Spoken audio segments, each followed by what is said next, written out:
J.B. Lindquist, Hettinger Airport manager and aviation business owner, has spent over 2.5 years airborne, has sprayed thousands of acres, has earned the FAA Wright Brothers Master Pilot Award for 50 years of safe flight operations. And now, the North Dakota Aviation Hall of Fame formally recognizes his work and contribution.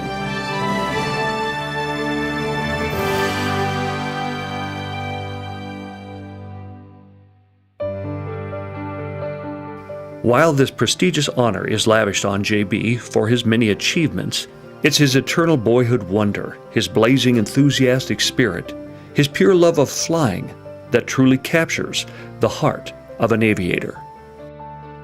It's always been fun.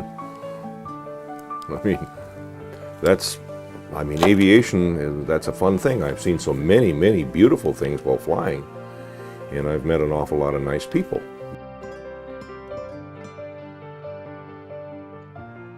It's just flying the airplane. It is a lot of fun. I've always enjoyed it from the very first plane ride I had. Because he loves what he does. He hasn't worked a day in his life. He's just, even when he comes in tired, he's had a good day. I love flying because it's an environment with which you get to see a lot of different things. On the ground, you're not privy to the different sights and sounds that you get in the air. And so flying to me it's almost like a sixth sense. You get to get up and look over things and see it from a totally different perspective. The sunrises, the sunsets, the colors, the hues, the looks of the trees, the looks of the water, just everything in general from the air gives you a better view of things. And that itself is just real enjoyable. And of course the other thing is that I enjoy flying because it's a piece of machinery that is fun to operate. And just remember, I always tell everybody in a vehicle, when you're going down the road, you have two choices. You can go left or right, or you can stop. But in an airplane, you can go left or right, and you can go up or down, and that's really fun. There's that guy right there. I think he was about 6 years old then. J.B.'s passion for aircraft was initially teased by the thought, the thrill, the possibilities. I guess maybe I had this interest in aviation to start with. My first airplane ride was in about 1956. I was on this airport in a Champ. There was a guy who was a crop sprayer here, and I said, hey, what does it cost to go for an airplane ride? And he said, well, I'll give you an airplane ride for free. And I said, okay, that sounds like a really good deal. And he said, I'll even do one better. He says, I'll put you in the front seat where you're supposed to fly from. And I said, that sounded even better. And so we taxied on down, and I'm glad he couldn't see me because I was kind of in between grinning and crying and happy as could be. I still remember the sights and sounds of that 85 Champ chattering down the runway and the noise it made.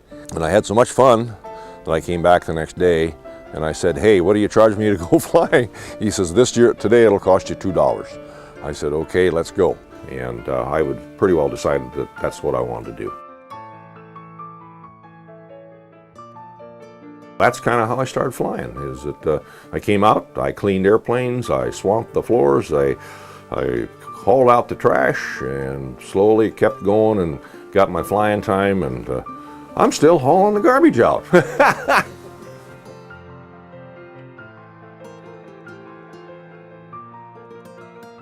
In 1956, when J.B. was 15, those possibilities still called to him, encouraged him to pursue the experience of flight, which quickly became more than a vocation.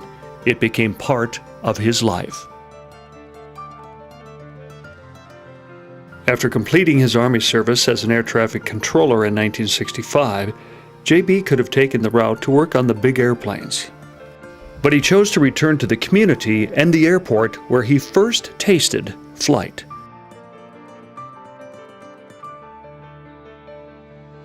Here in Hettinger, he has not only established his business, but he has fully contributed to the heartbeat of the community.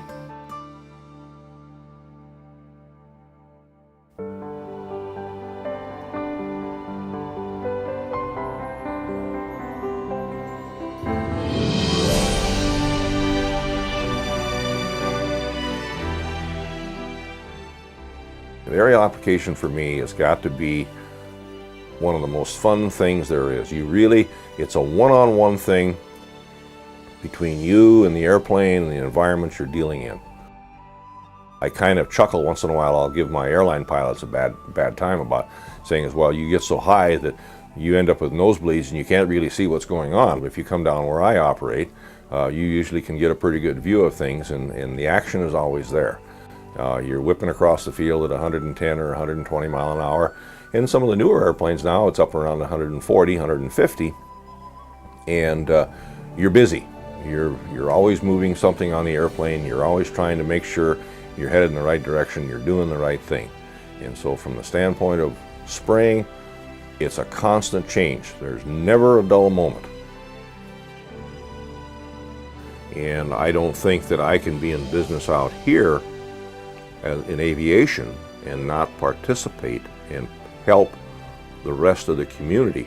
And if that help requires me to be part of the JCs or the Chamber of Commerce or any of the other social or semi-business organizations within the city of Hettinger, then so be it. I think it's my obligation to do this because it's all part of what you are in being in a small town in Hettinger, North Dakota.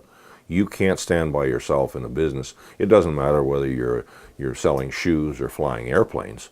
Is when you're in a small town in these areas, you have to participate and be in the big picture of it. And not only that, hey, let's be realistic. It makes connections. You get to meet a lot of people, and it will help with your business.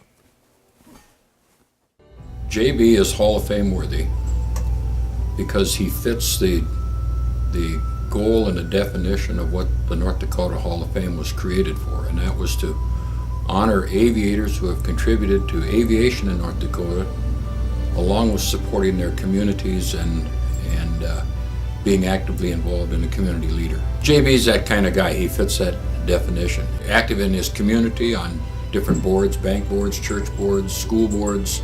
That's the kind of people that the Hall of Fame was designed for. JB has been number one and really does a lot of things for general aviation and the public, and deserves the Hall of Fame award very much. Service to this community is not drudgery. Nothing in JB's life is. But one of his most enjoyable commitments involves some of the youngest citizens. For the past 35 years, he has made sure that every first grade student in Hettinger receives a free airplane ride.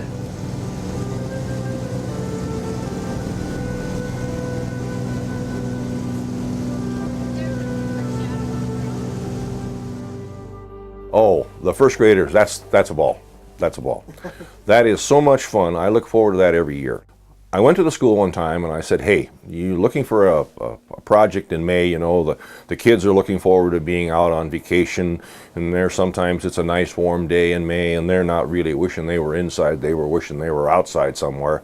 And I went to the teachers years ago and I said, hey, how would you like it if I give all the first graders a free airplane ride? And they said, oh, that would be great. He takes them down to see the lake. They go down to see the school, the hospital. They come back so excited. And they just are jumping up and down. They cannot say enough about it. The parents have talked to me about how much fun their child has when they go on the plane ride. They totally just love it.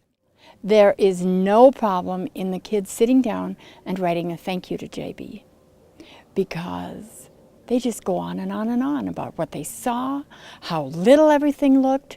Their excitement just starts all over again when they're writing a letter. Oh, good thing we didn't crash.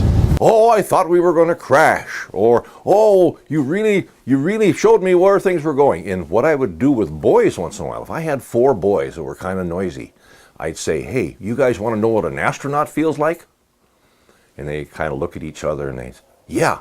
I'd say, okay, here we go, hang on now. And sometimes I'd make them hold a pen in their hand or just have them sit there, and I would pull the airplane up and then drop the nose over, and then you become weightless. And you get the feeling of weightless like an astronaut would feel. And they scream and they yell and they, do that again, do that again. I've never had them say don't do it. They just really enjoy it.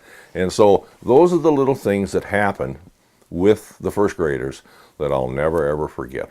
I remember sitting there thinking, hey, he let somebody sit in the front next to him, so I got to make sure I'm gonna be one of the first ones out there to the plane when they get back. And I remember, the plane landed, the kids got off, so the next group was able to go, and I remember taking off for the plane, and JB grabbed me and kind of pulled me off to the side, and I was thinking, oh boy, great, now I have to sit in the back. And they loaded all the kids in the plane, and sure enough, I was lucky enough to sit right next to them in the front of the cockpit and go for the flight. And it's just, I don't know, it was just really something, I guess. Even words now, thinking back, can't even really describe the opportunity. It was something that everyone was just really excited about, and get a chance to fly over Hettinger and see where your house was at. And for a lot of us, it was that introduction to aviation, I guess.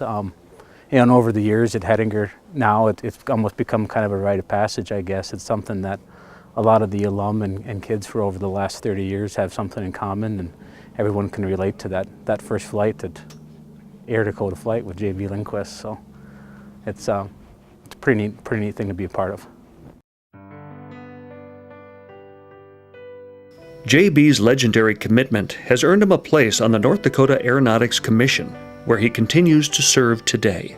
And I was lucky enough to be appointed on that by Ed Schaefer in 1992, I believe, and I've been a member since then, and it's always been an enjoyable thing to do, and probably also you get to meet a whole lot of nice people.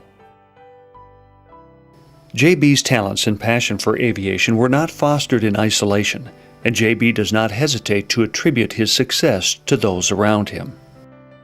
One of the people that has really deserved credit and has contributed to my aviation is my wife, Carol, of 42 years. She's the one that's been the mainstay and the one beside me and always supporting me all the time I've been flying. And then, aside from her, I have three brothers, Carter, Chuck, and Chris, and they've always been supportive of me.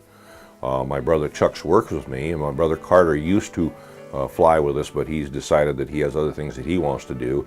And my brother Chris, for many years, helped us as far as mixing chemical during the spray season and stuff like that. And I guess if I sat down, I could probably name another 25 or 30, but those are the ones that have really stood by me and put up with my weird hours, coming and going, and being able to say, yeah, we'll do it this way, or we'll do it that way. And those 9:30, 10 o'clock meals at night have all worked out okay. Aviation has changed JB, and likewise he has changed aviation, as well as made the state of North Dakota better through his dedication to community service. JB's made aviation better for North Dakota by standing up for what he believes is right, for keeping a down-to-earth approach to things, a common sense approach.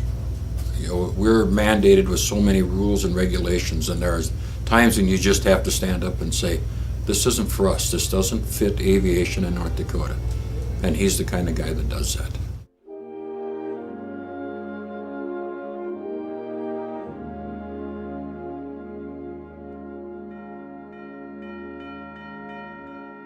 When once you have tasted flight, you will forever walk the earth with your eyes turned skyward. For there you have been, and there you will always long to return.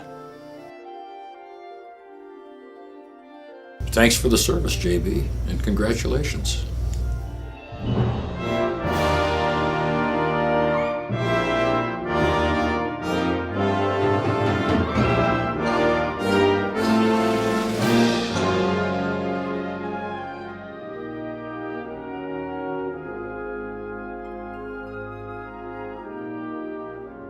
It's just, it's like I said earlier, it's a trip. It's a fun trip.